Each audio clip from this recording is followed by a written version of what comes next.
Los soberanos otomanos del Próximo Oriente dejaron un legado arquitectónico y cultural que perduraría tanto como el de romanos y griegos.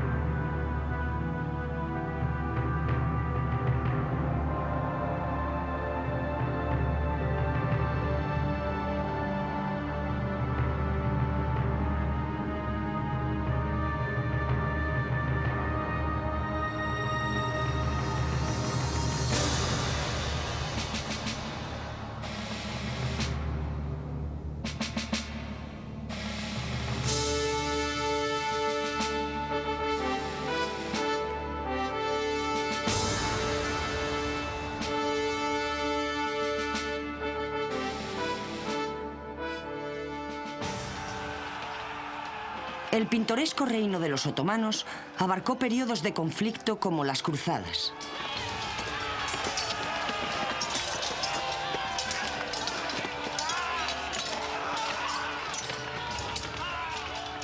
Las grandes migraciones de los turcos selyúcidas. El periodo de dominación sobre gran parte del mundo conocido y las grandes sublevaciones del siglo XIX. El final definitivo del Imperio Otomano fue durante la Primera Guerra Mundial.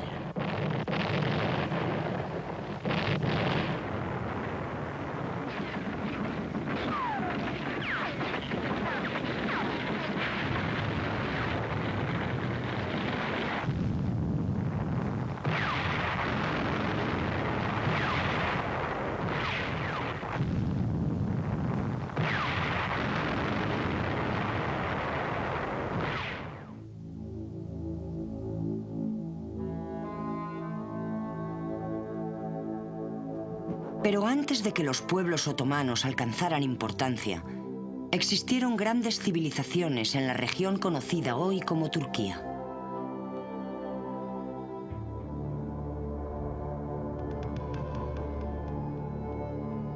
Se cree que la fabulosa ciudad de Tron, lugar de la legendaria guerra de Troya, como se describe en la Ilíada de Homero, estaba situada en Troas, en la Anatolia turca. La región no está solo saturada de historias griegas, sino que mantiene fuertes lazos con la Roma imperial.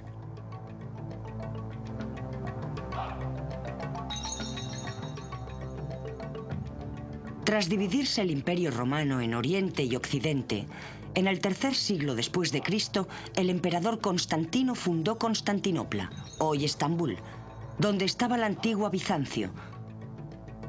Y cuando Roma cayó en el año 476 después de Cristo, la ciudad heredó su hegemonía como capital del Imperio Bizantino.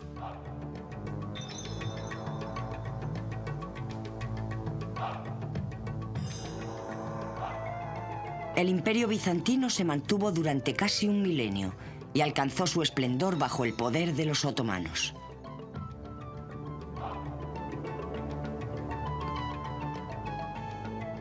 El Estado otomano fue fundado por Osmán I Gazi, que gobernó sobre un pequeño estado fronterizo en la Anatolia occidental durante el primer cuarto del siglo XIV. El origen de este estado se encontraba en las estepas de Asia Central, donde vivían las tribus nómadas de Turkamán.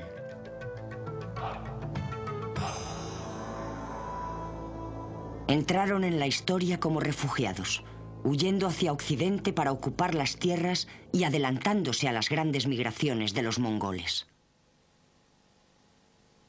La tribu Kayí, que dio lugar al Imperio Otomano, era solo una de esas tribus guerreras que huían de Turquistán hacia Asia Menor, pero fue la que triunfaría y gobernaría sin interrupción durante los siguientes 600 años.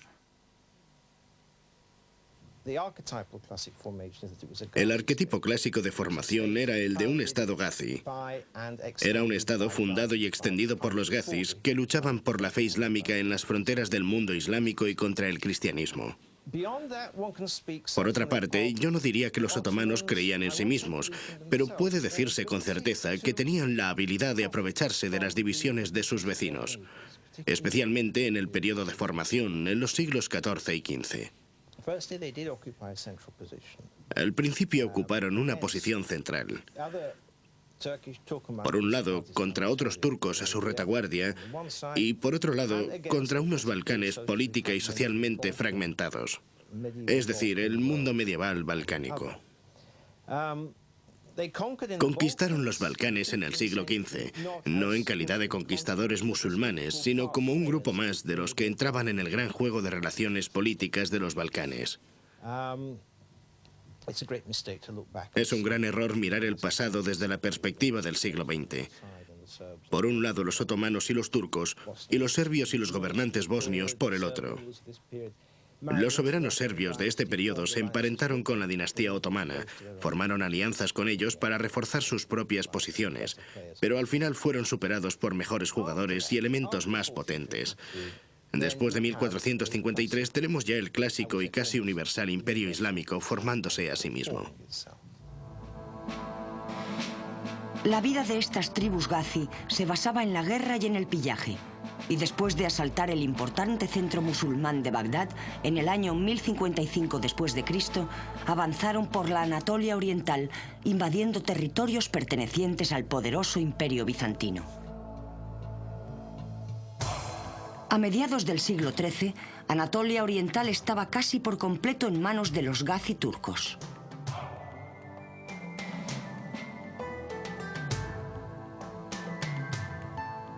Osmán sacó partido de la debilidad inherente a los bizantinos y se aseguró el botín mediante la invasión del territorio cristiano. Otros gazis se unieron a él y su imperio creció.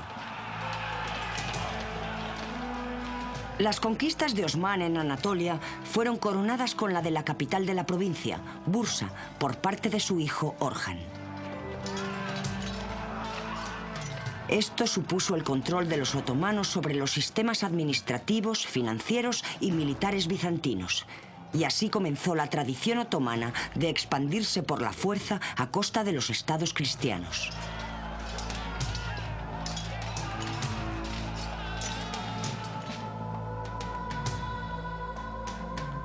Hacia el año 1400, como resultado de las conquistas otomanas, solamente Macedonia y Tracia estaban directamente bajo gobierno bizantino, y el propio imperio se había convertido en un vasallo otomano. Todo lo que quedaba ahora era conquistar la capital, Constantinopla.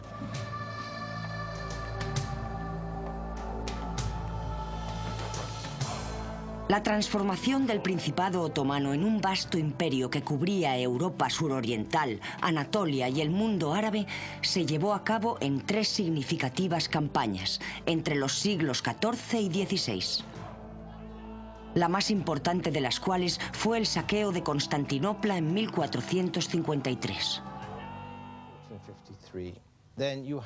Después del año 1453 ya tenemos el clásico y yo diría casi universal imperio islámico formándose a sí mismo, el cual tiene un equipo de fuerzas armadas brillantemente organizadas, basadas en una estructura institucional que las mantiene, un impuesto base igual a las exigencias que impone la máquina de guerra otomana y una serie de soberanos incomparablemente brillantes que iban sucediéndose a lo largo del final de la Edad de la Expansión, del final de la Edad Clásica, del final del siglo XVI. Después de que el éxito de las campañas se extendiera hasta el Danubio, el sultán Mehmed II, conocido más tarde como el Conquistador, dijo a sus ministros que el imperio nunca estaría seguro hasta que Constantinopla estuviera en manos otomanas. Procedió a la captura de la capital bizantina y le cambió el nombre por el de Estambul. Coronando las colinas con mezquitas y palacios, como el famoso Palacio de Topkaki, el cual todavía domina sobre la moderna ciudad de Estambul.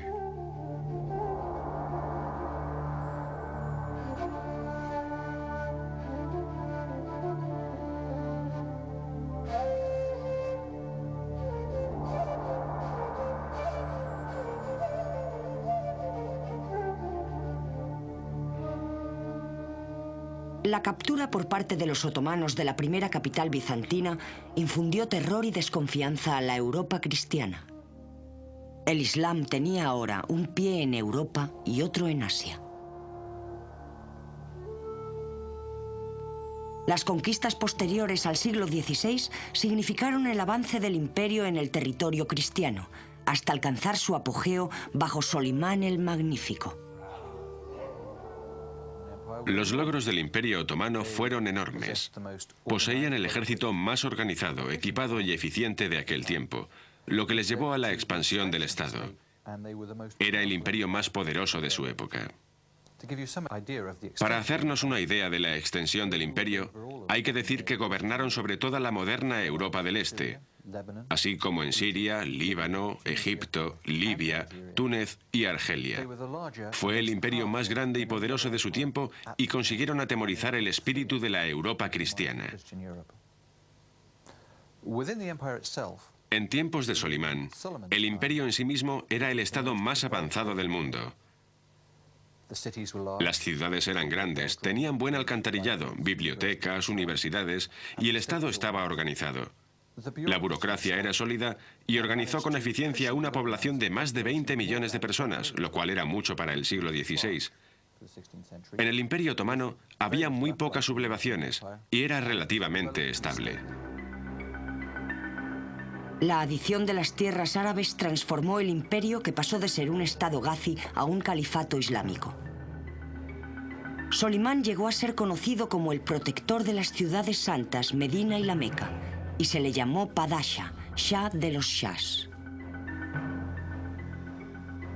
La flota turca estaba considerada como la más poderosa del Mediterráneo, rivalizando incluso con la armada veneciana.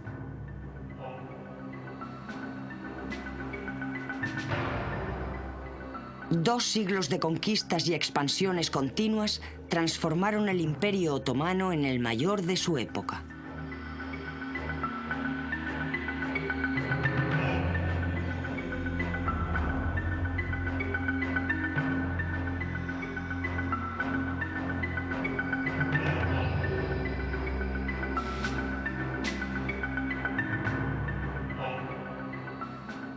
El ejército del sultán estaba bien equipado. Uniformado con armaduras, sus trabajos en metal eran famosos en todos los ejércitos de Europa.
La sociedad del Imperio Otomano estaba firmemente subordinada al sultán, quien ostentaba el poder absoluto sobre los hombres y recursos del imperio.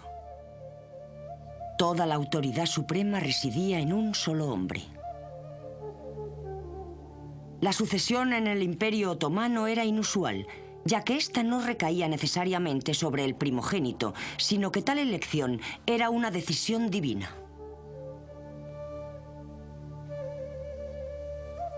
Durante los siglos XV y XVI, Cuando los príncipes cumplían 12 años eran enviados a lejanas regiones del imperio para que aprendieran los asuntos del gobierno provincial.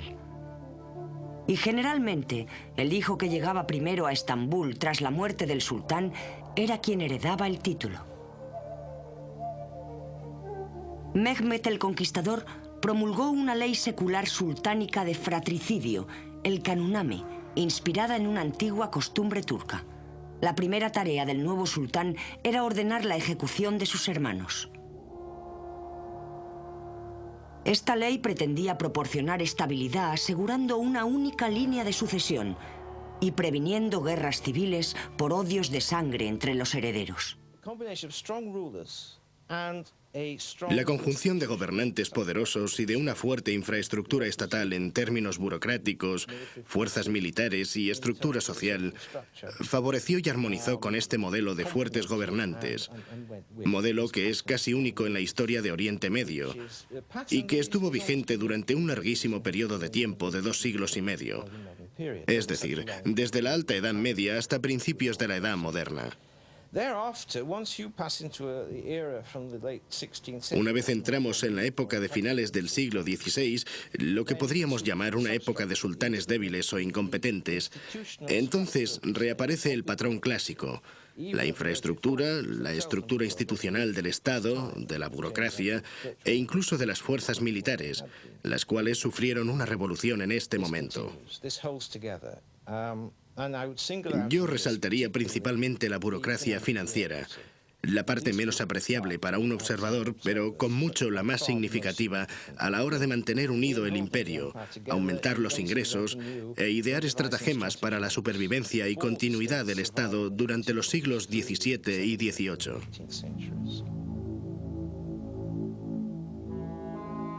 La sociedad otomana estaba dividida en clases claramente definidas. Y en pocas palabras podemos señalar 2 grandes grupos, los gobernantes y los gobernados. En terminología turca se les denomina los askari y los rea, lo que se traduce literalmente como los militares y los súbditos.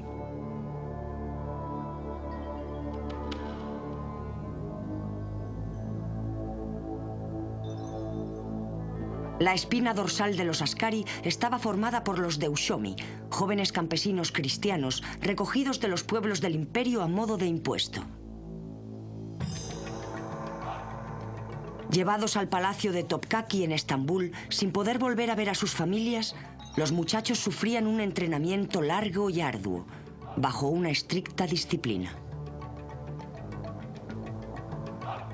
La educación implicaba la conversión a la fe islámica, saber leer y escribir en turco, árabe y persa. Y lo más importante de todo, una completa obediencia y lealtad al sultán. Esto era absolutamente primordial, y todos los deushomi aprendían que la bendición más grande que podían recibir era morir al servicio del sultán. Los deushomi crearon un cuerpo profesional de hombres altamente preparados y leales, que carecían de todo lazo familiar.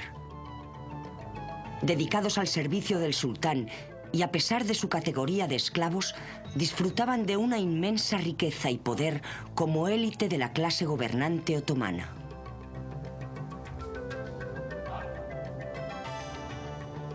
Se seleccionaba a los muchachos más brillantes y mejor dotados para el servicio en el interior del palacio del sultán, en lo que se llamaba su núcleo interno, y recibían un entrenamiento especial separados de los demás. Los mejores llegaban a constituir su séquito personal.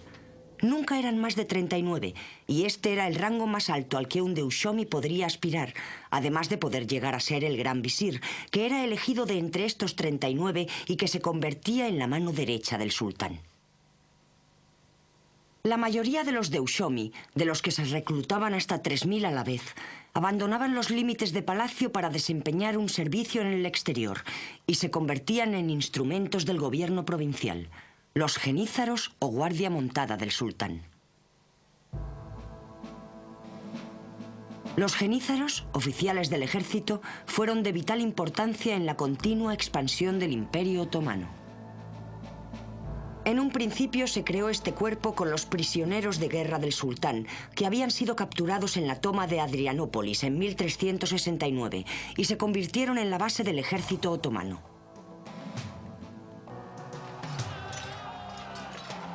Eran muy temidos por los ejércitos cristianos de Europa, y el éxito de las conquistas otomanas se debe realmente a la existencia de estos genízaros tan bien equipados y organizados.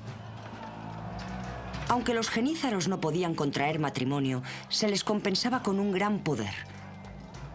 Eran los responsables de la salvaguarda de los derechos de los musulmanes y solo tenían que rendir cuentas ante el sultán. Formaban las leales tropas de guerra del sultán y en tiempos de Solimán eran casi 14.000, jugando un papel muy importante en un imperio en constante expansión. Para aquellos musulmanes de nacimiento, el único camino hacia la clase gobernante de los askari era convertirse en un miembro de la ulima, la institución de los sabios.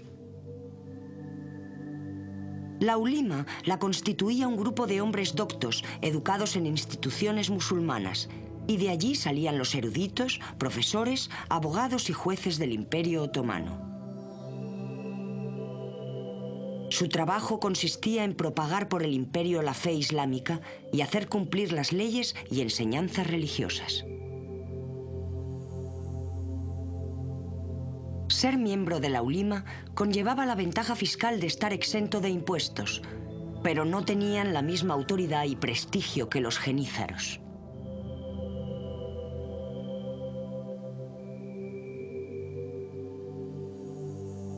Por debajo de las clases gobernantes de los askari estaban los reea, el brazo productivo de la sociedad otomana, que mantenían con los impuestos a la aristocracia. Concretamente, los reea eran los musulmanes que pagaban los impuestos y eran despreciados por los askari. Generalmente eran campesinos pobres y analfabetos, que no podían jamás aspirar a estar entre los askari, y se pretendía que la distinción entre los dos fuera absoluta. Los askaris guardaban celosamente su posición privilegiada y contaban con el sultán para mantener la línea divisoria entre ellos y el resto de los súbditos. Así se separó claramente a los reea de los askari mediante leyes que regulaban su vestimenta y mediante la prohibición de que los reea montaran a caballo o llevaran espadas. Por debajo incluso de los reea estaban los zinis, quienes constituían la capa más baja de la sociedad otomana. Eran campesinos no musulmanes o nómadas errantes y económicamente estaban en mayor desventaja ya que soportaban impuestos adicionales. En la sociedad otomana, el Estado y el sultán eran lo más importante. La extensión del Islam era el asunto principal, así que no importaba quién era quién o de dónde venía, sino que lo importante era la utilidad de una persona para la continuación del Estado. Así que los miembros del ejército eran importantes porque defendían el imperio y lo extendían siempre más allá. Incluso el campesino era importante porque proporcionaba alimentos. No importaba que fuera simplemente un campesino, y no importaba la religión que uno tuviera, con tal de que no contraviniera directamente la fe musulmana. Las únicas personas que eran realmente despreciadas eran los gitanos y los nómadas, porque no proporcionaban absolutamente ninguna contribución al Estado o sociedad.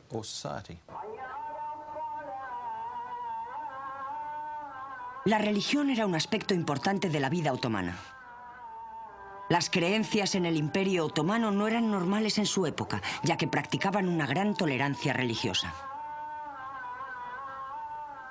Por supuesto, la mayoría de aquellos que vivían en el imperio eran musulmanes, o por nacimiento o por conversión, pero también había minorías de cristianos ortodoxos, judíos, armenios y otros. Solamente la Iglesia Católica Romana estaba absolutamente discriminada. Las distintas religiones estaban organizadas por unas comunidades legalmente reconocidas llamadas mijos, y sus miembros eran libres para vivir de acuerdo con sus propias costumbres y tradiciones, mientras éstas no contravinieran al Estado.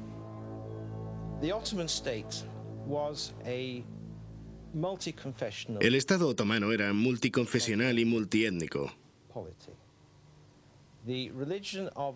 La religión de la dinastía de la clase gobernante era el Islam, aunque en los inicios de la historia el Estado tendía a veces hacia la heterodoxia, la cual fue más tarde rechazada con firmeza.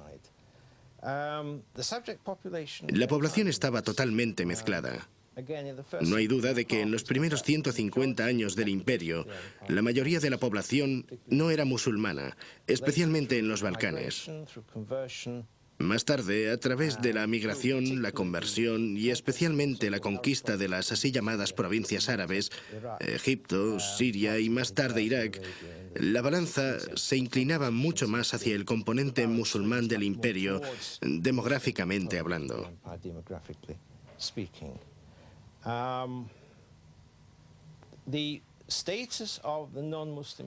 El estado de la población no musulmana estaba gobernado por las leyes islámicas acostumbradas. Para ponérselo más difícil, tenían ciertas desventajas que afectaban a su situación tributaria, su posición social o su incapacidad para casarse. Por ejemplo, un musulmán otomano podía casarse con una mujer cristiana, pero no al revés. También existían otros impedimentos que variaban de un siglo a otro, y en realidad, en muchos casos, de un reino a otro.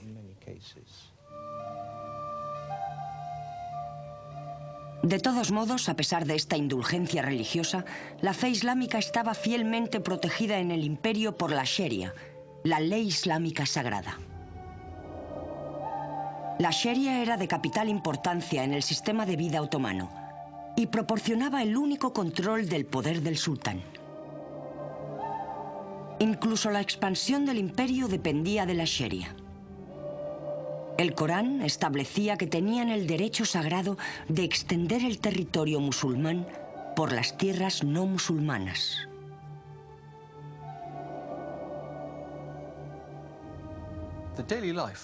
La vida diaria de los miembros de la sociedad otomana estaba basada en torno a la religión, y esto era fundamentalmente por la aplicación de la Sharia, la ley islámica. Se consideraba que el seguimiento de la Sharia era más importante que la lealtad al sultán. El día estaba regulado por las oraciones hacia la Meca. En efecto, la llamada de la mezquita llegó a ser el reloj, y todos sacaban sus esteras de oraciones cara al este y rezaban al menos 4 veces al día. El seguimiento de este régimen era muy importante. Sin embargo, debe recordarse que no todos los habitantes del Imperio Otomano eran musulmanes, y había una tolerancia considerable hacia los no musulmanes. Desde luego, las enseñanzas de la ulima intentaban convertir a la mayor cantidad de población posible al Islam. Pero los que deseaban permanecer fieles a su propia fe no eran perseguidos como lo eran en otros países de aquel tiempo.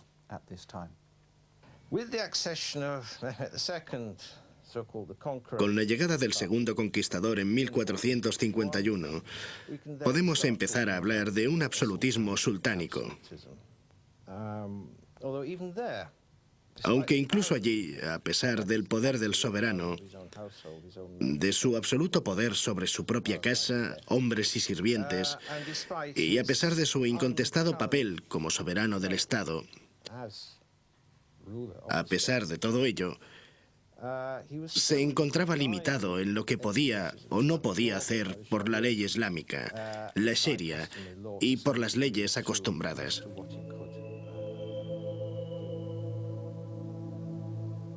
La vida familiar en el alto periodo turco, que abarcó desde 1453 hasta 1600, era sencilla.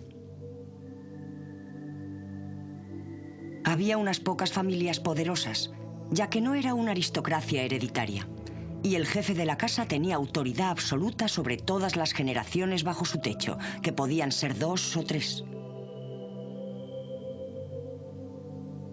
Nadie en la familia podía comer con el jefe de la casa, a menos que estuviese invitado, y nadie podía dar un bocado hasta que él no hubiese empezado. Ni siquiera sus hijos podían sentarse en la misma habitación que él sin su permiso. Este respeto por los mayores era muy importante en la sociedad otomana, hasta el punto de que la desobediencia a los padres estaba considerada como un crimen similar al del asesinato o la deserción. La madre gobernaba sobre las mujeres de la familia y los hijos varones hasta su circuncisión, que generalmente era a los 7 años. Las mujeres eran figuras secundarias en la sociedad otomana, al igual que en todas partes de Europa en esa época. Se disuadía a las mujeres de salir de casa y si lo hacían debían regresar al atardecer. Corría a cargo de la madre el organizar la boda de su hijo varón. Los hijos varones eran muy deseados y la infertilidad en una mujer era lo peor que le podía suceder. La madre concertaba la boda de su hijo yendo a casa de la futura novia y si ella estaba de acuerdo, hablaba con la madre de la muchacha sobre el porvenir. Esta última raramente ponía alguna objeción, ya que se alegraba de poder casar a su hija lo antes posible, puesto que era algo deseado desde el momento de su nacimiento. Las muchachas se casaban generalmente a los 12 años.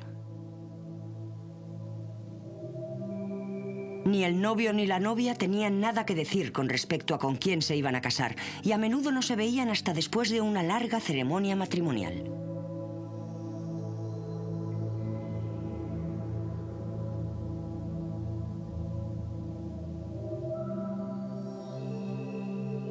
En la sociedad otomana, los hombres podían tener hasta 4 mujeres a la vez y concubinas, siempre que las mantuvieran en casas separadas, mientras que las mujeres solamente podían tener un marido. Del mismo modo, un hombre podía divorciarse de su mujer con el simple comentario: «Me divorcio de ti». Pero para una mujer era casi imposible divorciarse de su marido sin su consentimiento.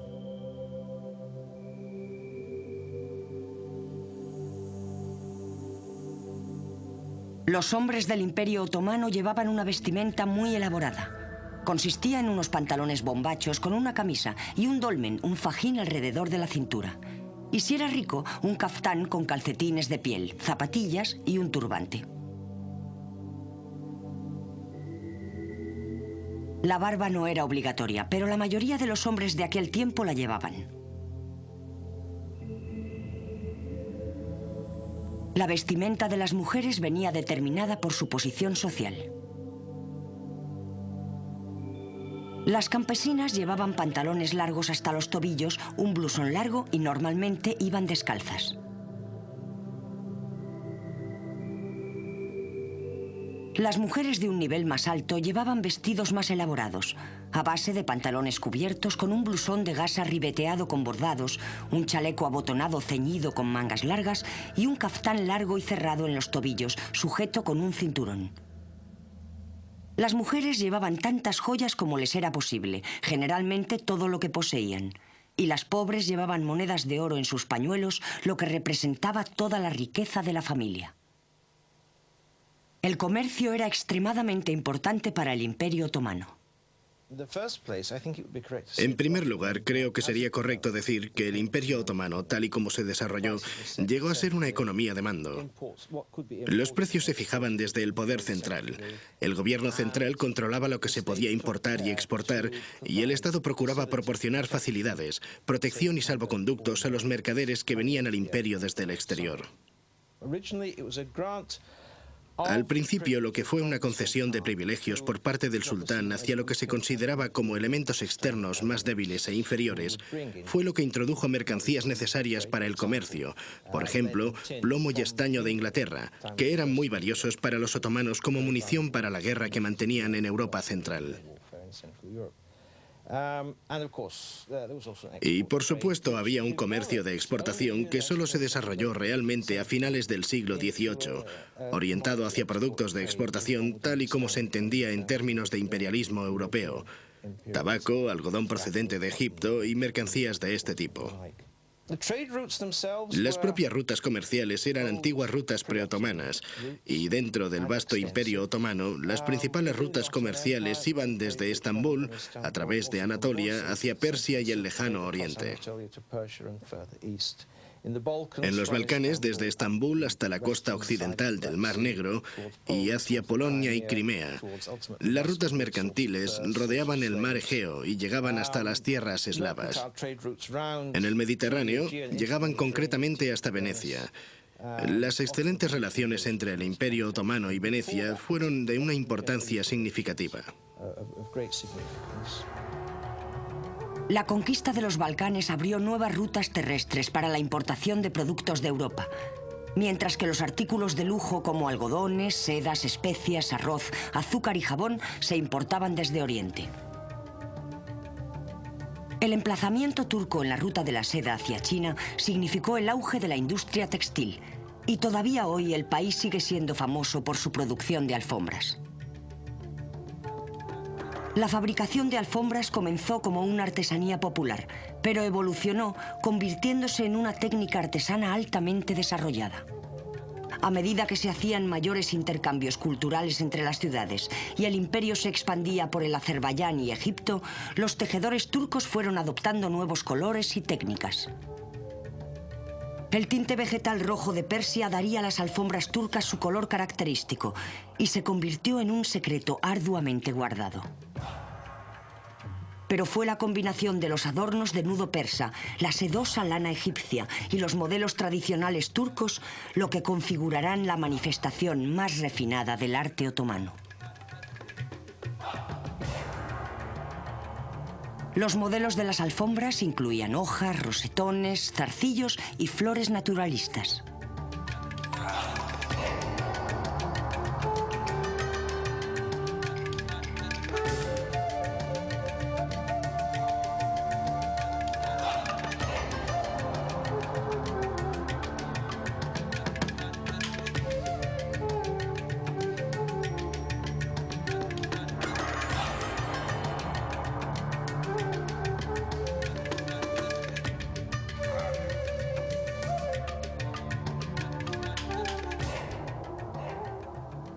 En todas las alfombras había un insignificante error deliberado. Quizá un nudo o un poco de blanco sobre otro color. Con esto se pretendía evitar el mal de ojo provocado por la envidia, que según la leyenda recaía sobre cualquier objeto perfecto. El mayor centro de seda del imperio era Bursa, y con el crecimiento de la demanda de alfombras, el comercio floreció por todo el imperio. A pesar de ello, incluso estando el Imperio Otomano en su cima de esplendor artístico y triunfo militar, los crujidos de su ocaso empezaban a manifestarse. Los problemas que afrontaron los otomanos a finales del siglo XVI eran muy complicados. En primer lugar, para la propia dinastía. Un claro ocaso tras el final del reinado de Solimán que puede muy bien remontarse a problemas en la propia familia imperial, en su reinado. Problemas que tuvieron al final efectos muy negativos en la sucesión. Y por primera vez, los hijos más capacitados del sultán no estaban en situación de competir por el trono cuando él muriera. Ya habrían sido liquidados por su padre ante la certeza real o imaginaria de la existencia de conspiraciones contra él. Así que este es el primer elemento, la dinastía. El segundo elemento es mucho más difícil de precisar. Hay alguna evidencia que permite sugerir que desde finales del siglo XVI la máquina militar otomana dejó de ser tan efectiva como lo había sido en los 2 siglos anteriores. Las razones de ello son de nuevo difíciles de comprender. En parte, el imperio era demasiado grande. Había sido una víctima de su propio éxito. Sus fronteras estaban ahora frente a Persia, en el Mar Rojo, en el Golfo Pérsico, frente al Sáhara en África y en el Mediterráneo frente a España. Ocurrió simplemente que, dadas las bases logísticas de comunicación, dada la duración del periodo de campañas y del modelo de mando de autoridad central en el imperio, dichas campañas se volvieron cada vez más caras y menos provechosas.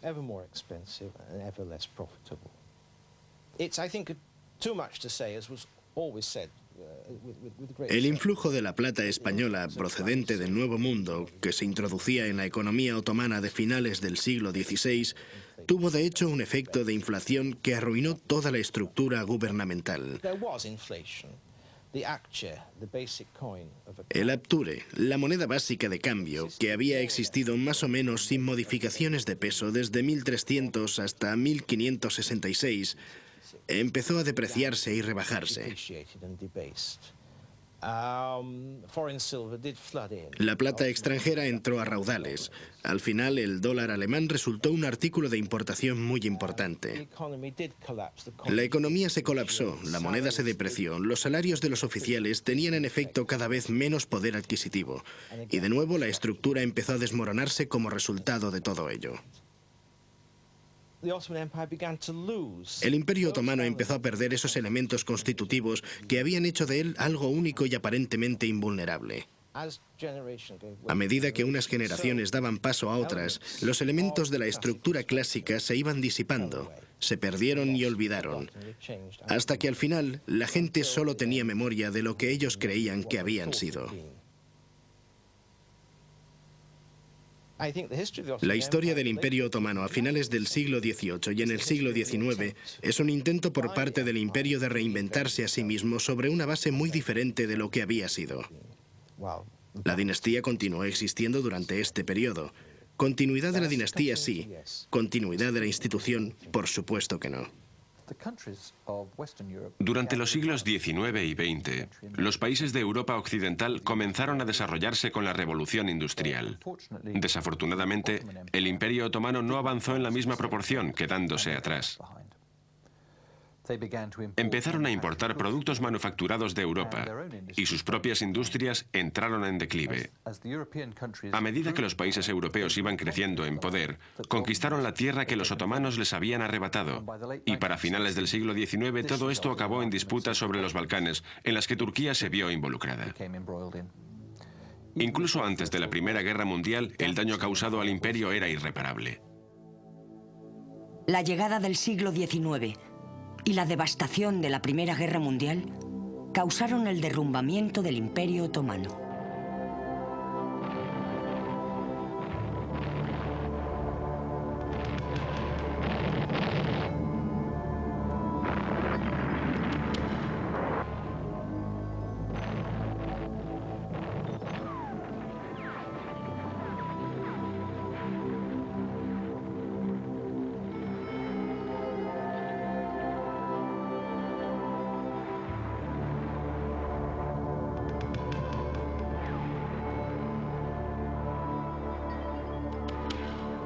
Después de haber perdido todas las tierras, retrocedieron hacia la península de Anatolia, creando el Estado moderno de Turquía.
La tribu Kayí, que dio lugar al Imperio Otomano, era solo una de esas tribus guerreras que huían de Turquistán hacia Asia Menor, pero fue la que triunfaría y gobernaría sin interrupción durante los siguientes 600 años.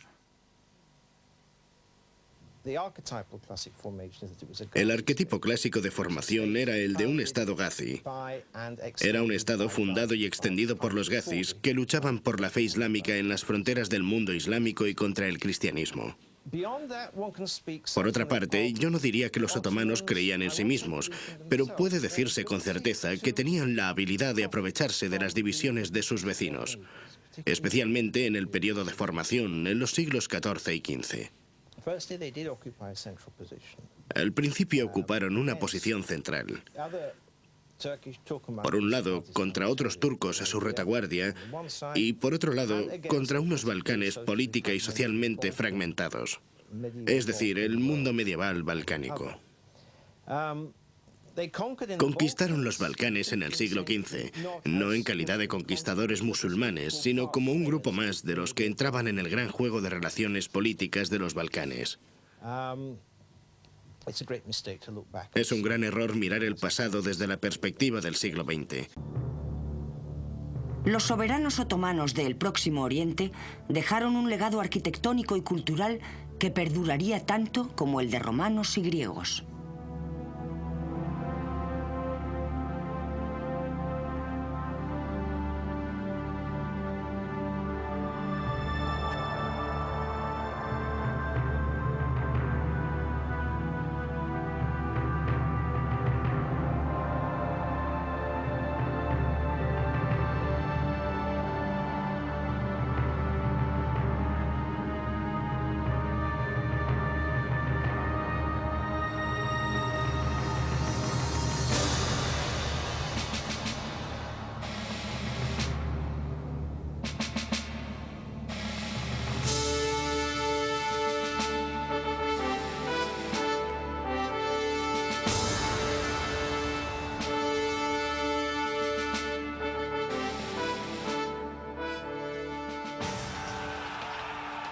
El pintoresco reino de los otomanos abarcó periodos de conflicto como las cruzadas.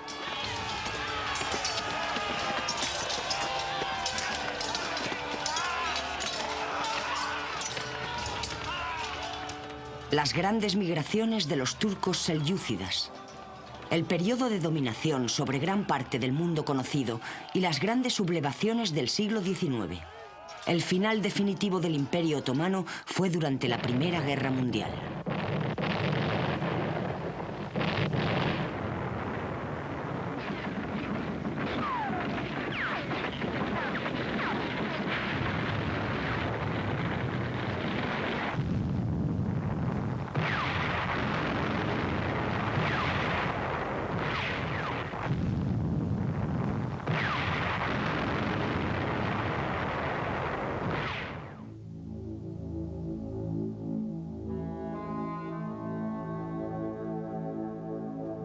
Pero antes de que los pueblos otomanos alcanzaran importancia, existieron grandes civilizaciones en la región conocida hoy como Turquía.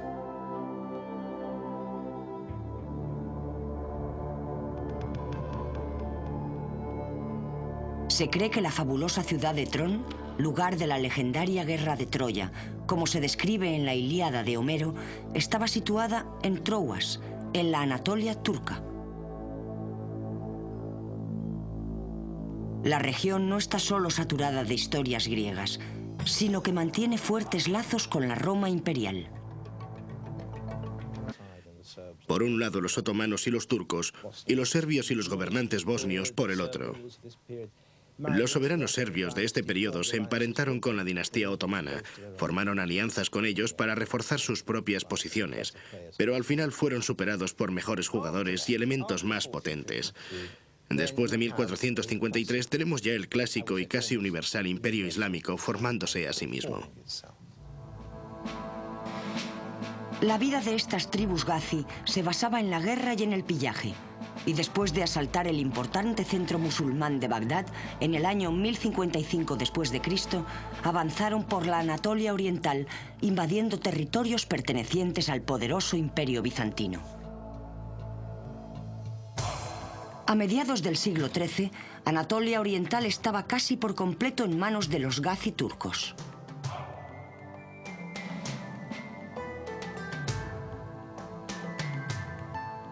Osmán sacó partido de la debilidad inherente a los bizantinos y se aseguró el botín mediante la invasión del territorio cristiano. Otros gazis se unieron a él y su imperio creció. Las conquistas de Osmán en Anatolia fueron coronadas con la de la capital de la provincia, Bursa.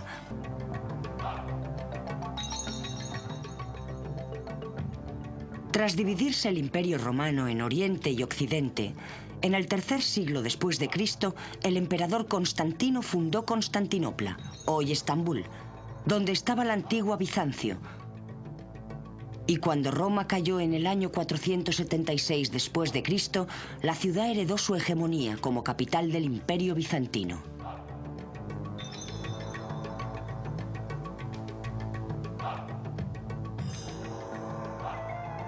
El Imperio Bizantino se mantuvo durante casi un milenio y alcanzó su esplendor bajo el poder de los otomanos.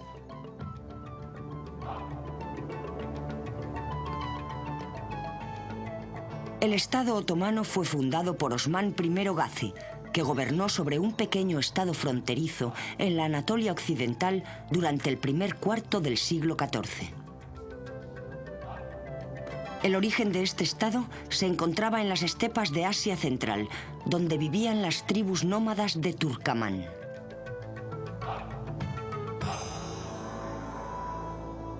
Entraron en la historia como refugiados, huyendo hacia Occidente para ocupar las tierras y adelantándose a las grandes migraciones de los mongoles.